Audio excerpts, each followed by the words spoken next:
So how are you today? Not bad, I guess. Thanks. Pretty good, actually. Yeah. Well, let me introduce myself properly. My name's Colin. I'm one of the registered nurses working here at the centre. I particularly work with clients who are thinking about changing their behaviour in some way. But how should I address you? What name would you prefer, Mr. Jones? No. I'm Nathan. Okay. I mean Nate. Well, Nate. My friends call me Nathan, so Nathan you would be can great. call me Nathan. Okay, Nathan would be great. Nathan it is. So okay, so you're a coach or something like that, or? Well, that is a good way of thinking about it. I'm certainly not going to be coming to the gym with you or anything like that. But, Okay, well. but sure, thinking about that as a coach would help. Yeah. Okay. So I wondered, to get started, if there's a few things that we could just lay out before we get going. Yeah. So my understanding is that you're here to talk about your substance use. And I do want to point out that anything that you say to us will be kept confidential in the sense that we don't discuss your business needlessly. I do share information with other members of the healthcare team. And if they tell me anything that sounds as though you're either putting yourself at risk, imminent risk, or putting someone else at imminent risk of harm, or indeed that a child might be at risk, then I do have a statutory responsibility to do something about that. Okay.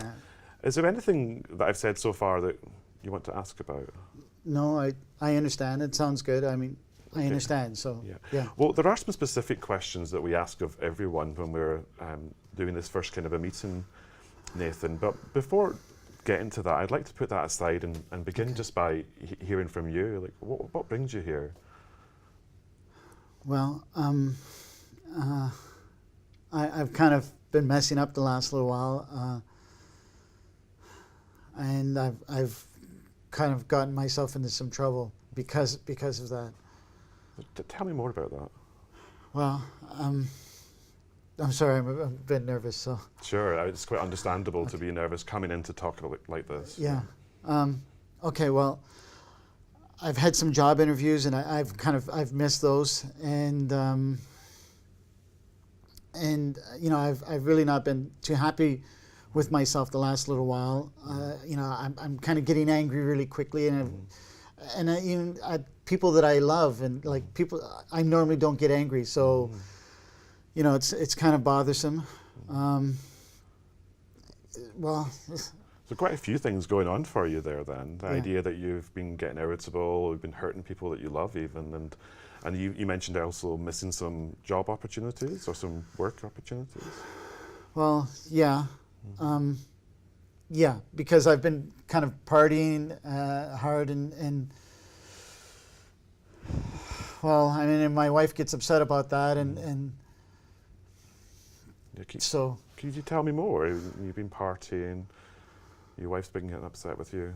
What else is going on? Well, the thing is, okay, so I don't have a job. I'm unemployed, and and I've got some free time on my hands, and I'll be honest with you, I've been kind of a little bit down because of that, and I thought, my friend's been trying to get my spirits up, and so we've been out partying and drinking and stuff like that, but that's not been the only problem. That's the thing. Well, I mean, drinking's been a problem. I've been drinking too much. So you think that perhaps you've been drinking too much? Yeah, but that's not the only thing. I mean, I'll be honest with you. I've been doing cocaine as well, and then of course that leads to more drinking and more cocaine. So I'm just trying to think of maybe I should cut back on the coke and. Cutting back on the coke. Well, yeah. You've given me quite a lot of information so far about some of the things that have brought you here.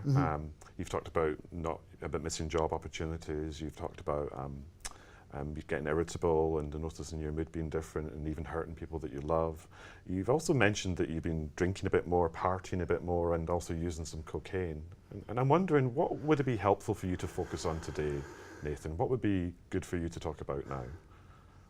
Well, I mean,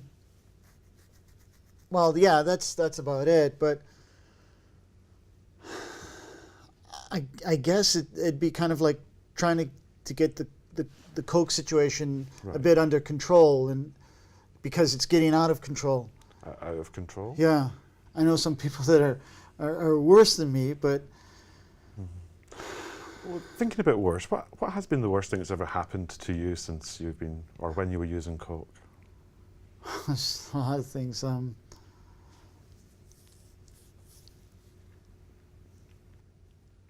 I guess the worst thing is that I've been doing the coke and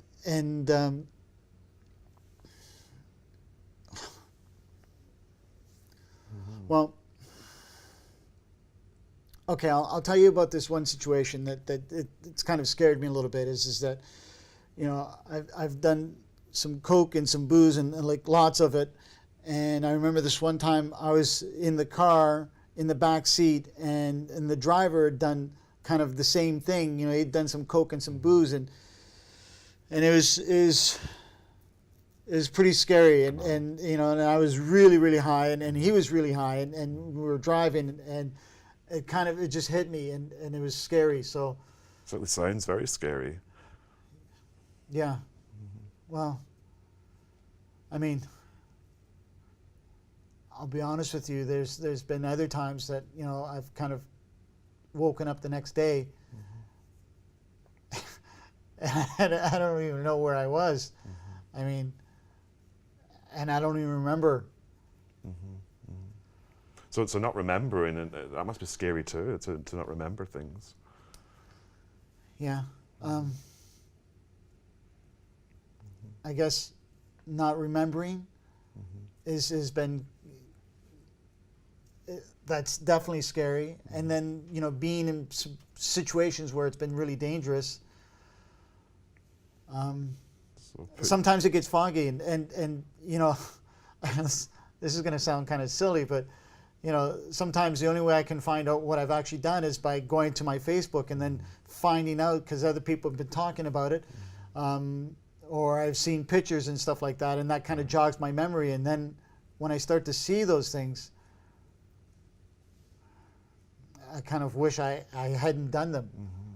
I mean, So quite a few things going on then. It's, you've suggested that it's from your coke use, that you're not remembering things, that you're putting yourself at risk, and it's scary for you.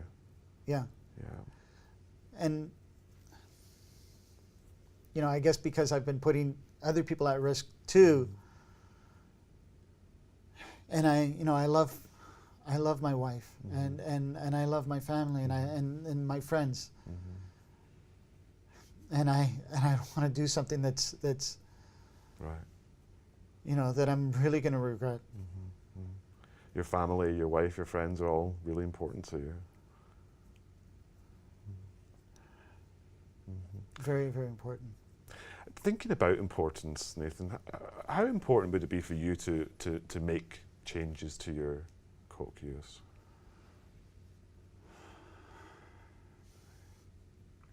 Well, I mean,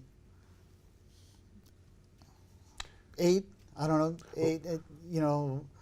8 out of 10. If that's That makes a lot of sense. Yeah, and it's good to use imaginary scales. Yeah. Absolutely. So for you, 10 would be the most important, and 0 would be the Yeah. least. Okay, and Yeah, you're roughly 8. Yeah.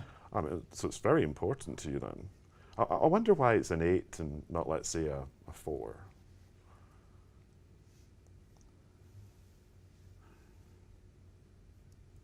Well, I guess because it's been causing me problems, and I've missed some job interviews, and and I don't even know, kind of what I've done, until the next day, or who I am. I've kind of been hurt, by my friends and stuff like that, and and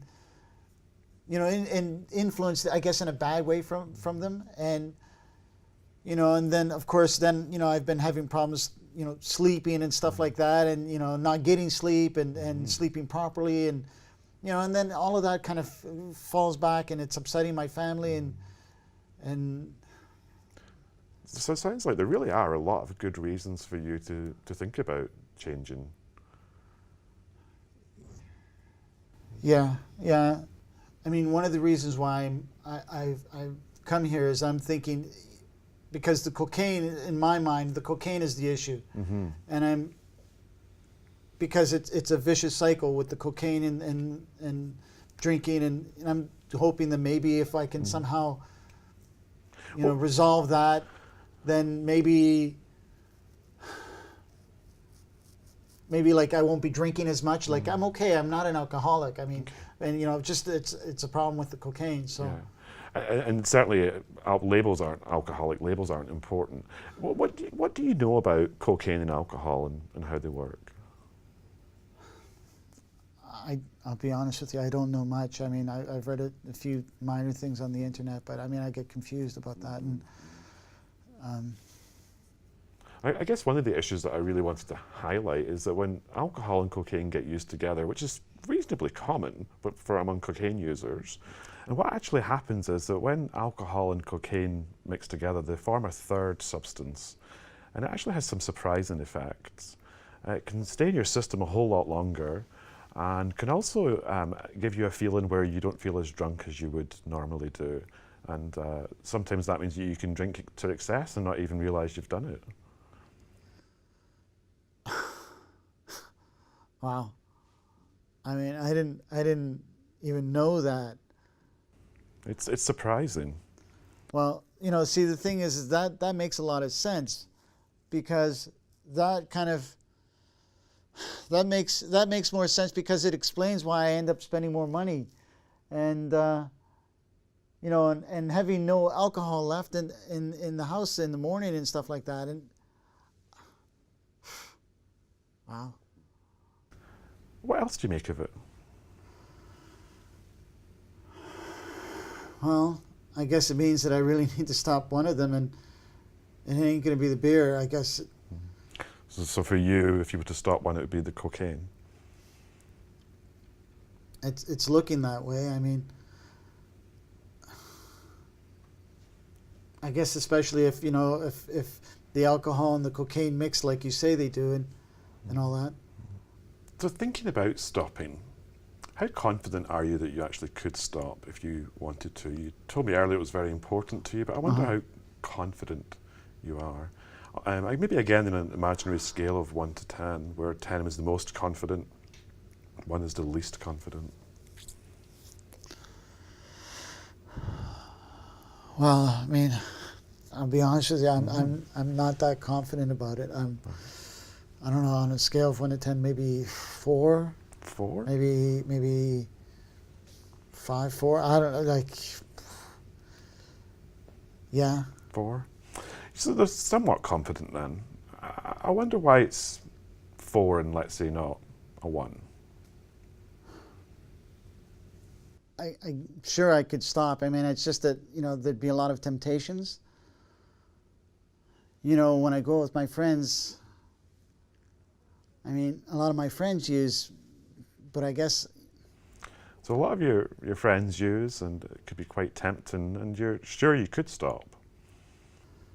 Well, yeah, I think so. I mean, I could tell them, I suppose. So there are some things you could do to help yourself stop then.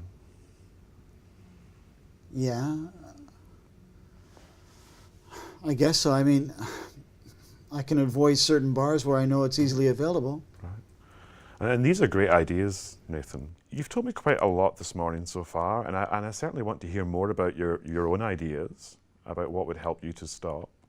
I did mention earlier that I had some specific questions to ask you, and I wonder if now might be a good time for us to, maybe if I summarised everything that's been said so far, and then maybe we could switch back to these specific questions. How would that feel for you? Would that work okay? Would that be okay? Yeah, that's okay, yeah. Okay, let's do that then. Okay, Nathan, so you've told me quite a lot of horrible things that have been happening since you began using cocaine, and particularly you've become concerned about your recent use, as you've noticed that your mood's been quite irritable, that you're hurting people that you love, that you've been missing opportunities for work, you've not been sleeping very well. You've also told me that you've been putting yourself at risks, and that scares you. And also not even remembering sometimes what you've done, which I guess is also really scary. You've told me it's very important for you to stop using, and you've also indicated that you have some confidence that you could stop. In fact, you've even come up with some strategies. Does that sound about right to you?